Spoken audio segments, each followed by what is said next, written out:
proposta sobre a redução da jornada de trabalho, chamada PEC 6x1, recebeu hoje o número necessário de assinaturas para ser protocolada na Câmara dos Deputados. Esse tema ganhou amplo debate nos últimos dias, nas redes sociais, e essa proposta de emenda à Constituição é de autoria da deputada Érica Hilton, do PSOL de São Paulo. Caso seja aprovada, caso ela for aprovada, mas a gente não sabe ainda tem um trâmite a seguir, como pode impactar o mercado de trabalho, tanto do ponto de vista do trabalhador, CLT, quanto do empregador. É isso que nós vamos tentar entender melhor a partir de agora. Estou aqui com o advogado trabalhista Ézio Amaral. Seja bem-vindo, boa noite. Boa noite, Aline, boa noite, telespectadores. Obrigado pelo convite. A gente que agradece. Para começar, acho que é importante a gente tentar entender como é essa proposta, né, para daqui a pouquinho a gente explicar o que diz a legislação hoje. O que diz primeiro essa proposta? Pronto, a proposta, ele rege e pretende a redução da jornada de trabalho de 44 para 36 horas e de 6x1, são 6 dias trabalhados por 1 de descanso, para 4 dias trabalhados e 3 de descanso. Esse é o principal ponto da proposta, né, de emenda constitucional. Que agora já ganhou o número necessário de deputados, né? Inclusive hoje muitas manifestações de deputados na Câmara, agora só que ela tem um trâmite a seguir. Perfeito. Essa proposta ela ganhou as redes sociais e foi feita uma assinatura eletrônica, um abaixo-assinado eletrônico. Em pouco menos de uma semana foram quase 3 milhões de assinaturas, de modo que, após apresentada essa petição para proposta de emenda constitucional, ganhou o apoio de alguns deputados, né, a assinatura de alguns deputados, para iniciar no Congresso Nacional a tramitação desse projeto de emenda constitucional. Essa tramitação ela leva algum tempo e ainda vai haver muitas discussões. Até porque da Câmara vai para o Senado, do Senado ela precisa ser sancionada ou não pelo presidente da República, ainda tem esse caminho. Outras discussões podem acontecer. E, enquanto isso, o trabalhador vai tentando entender como é que é essa situação. Porque hoje ele trabalha 6 dias na semana, né, em regra, e folga 1. A gente vai explicar, então, agora, para você entender melhor, essa aqui é a nossa intenção, como é que funciona hoje o regime. Então, a gente fez aqui um material, vamos colocar na tela para você, para explicar hoje como é a legislação atual. Vamos lá. Jornada de 8 horas diárias, que são 44 horas semanais, são ou 6 horas num turno corrido, que a gente chama, né? E a remuneração, o descanso remunerado, que preferencialmente aos domingos, só que isso também pode ser levado em conta discussões em âmbito coletivo, dependendo da área de trabalho. Outros dias podem ser escolhidos, não é isso? Exatamente. Eu destaco, inclusive, a jornada 12x36, onde o empregado trabalha 12 horas e descansa 36 horas. Esse limite que você colocou aí é o limite que está estabelecido na Constituição.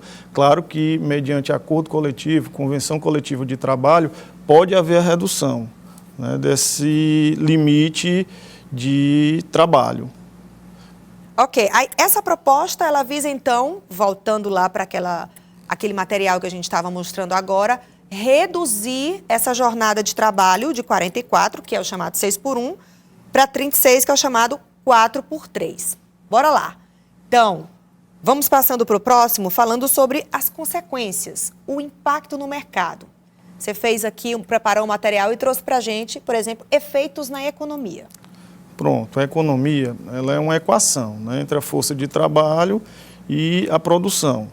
Ocorre que quando você altera a quantidade de dias trabalhados, com certeza você vai impactar naquela produção que vai ser feita. Existem estudos dizendo que esse impacto na economia ele não vai existir, porque quando você descansa mais tempo, você trabalha mais, a produtividade aumenta e isso acaba por equilibrar, né? Mas traz um efeito com certeza na economia, principalmente por conta do aumento do custo operacional, né, de produção. Outra consequência, outro impacto são as relações de trabalho formal. O que acontece, Aline? Com essa mudança, pode acontecer um incentivo àquele trabalho informal para você conseguir atender e cumprir essa jornada de trabalho 4x3. Você contrata formalmente um trabalhador para trabalhar os 4 dias na semana, só que a empresa precisa funcionar. E quando eu falo isso, eu me refiro mais ao segmento da economia do comércio, principalmente do micro e pequeno, que vai com certeza ter que contratar pessoas. Só que essa contratação de forma formal vai haver um aumento maior ainda do custo. Então, como solução, com certeza vão aumentar a contratação do trabalhador autônomo, de empresas através de uma pejotização, e quem vai perder é o funcionário que não vai ter os seus direitos do trabalho, direitos trabalhistas respeitados. Então, uma consequência é uma reestruturação, né, dos turnos, da logística de trabalho como um todo, né? Exatamente. Essa mudança, eu acho que invariavelmente ela vai acontecer. Não sei quando, não posso precisar quando. Por quê? Porque é uma tendência mundial.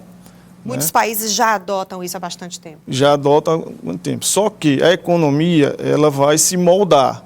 Eu não consigo precisar como vai ser essas mudanças, mas que vão acontecer, vão. E aí, o empresário, o trabalhador vão ter que se ajustar a essa norma, né?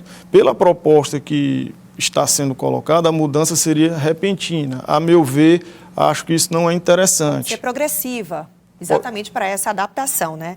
Agora, não são só reclamações, não são só argumentos negativos, tem vantagens também. Vamos colocar aqui na tela para a gente entender que pode trazer para os argumentos de quem é a favor dessa PEC. Bem-estar, qualidade de vida para trabalhadores, mais tempo para descanso, convívio familiar e lazer, mais tempo para formação profissional, o pessoal estudar também, tirar tempo para se qualificar, redução de faltas e aumento da produtividade, maior equilíbrio entre a vida pessoal e o trabalho, redução da rotatividade no trabalho, já que muita gente acaba se cansando do que está fazendo, vai procurar outro emprego, as vagas vão se alternando muito.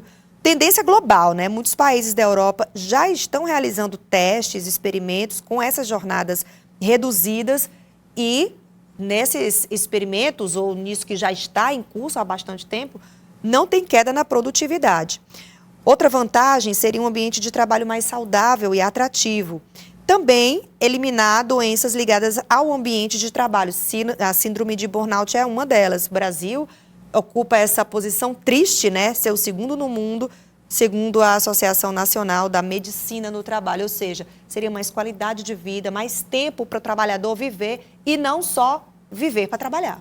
Perfeito. Essa PEC, inclusive, ela surgiu a partir do movimento Vida Além do Trabalho, né? Onde se defende que você tem que ter mais vida, que um dia só não é suficiente para que você tenha um convívio familiar, para que você consiga uma melhor formação profissional, consiga se reestruturar, inclusive psicologicamente, e o trabalho estafado, e seria essas vantagens em relação ao trabalhador, em relação ao modelo que está colocado hoje, né? Seria um bem-estar e qualidade de vida para os trabalhadores, que isso traria como consequência uma maior produtividade para a empresa. Doutor Ezio, esse é só o início do debate, né? Ainda vamos falar sobre esse assunto muitas vezes. Eu espero contar com a sua colaboração para a gente explicar melhor para os trabalhadores CLT, que são os mais interessados, e também para os próprios empregadores também, que é o outro grupo que tem esse interesse. Perfeito. Essa discussão é muito importante e é saudável para que a gente encontre a melhor saída para todos. Muito obrigada, doutor Ezio, mais uma vez. Uma ótima noite para o senhor. Obrigado, boa noite, Aline.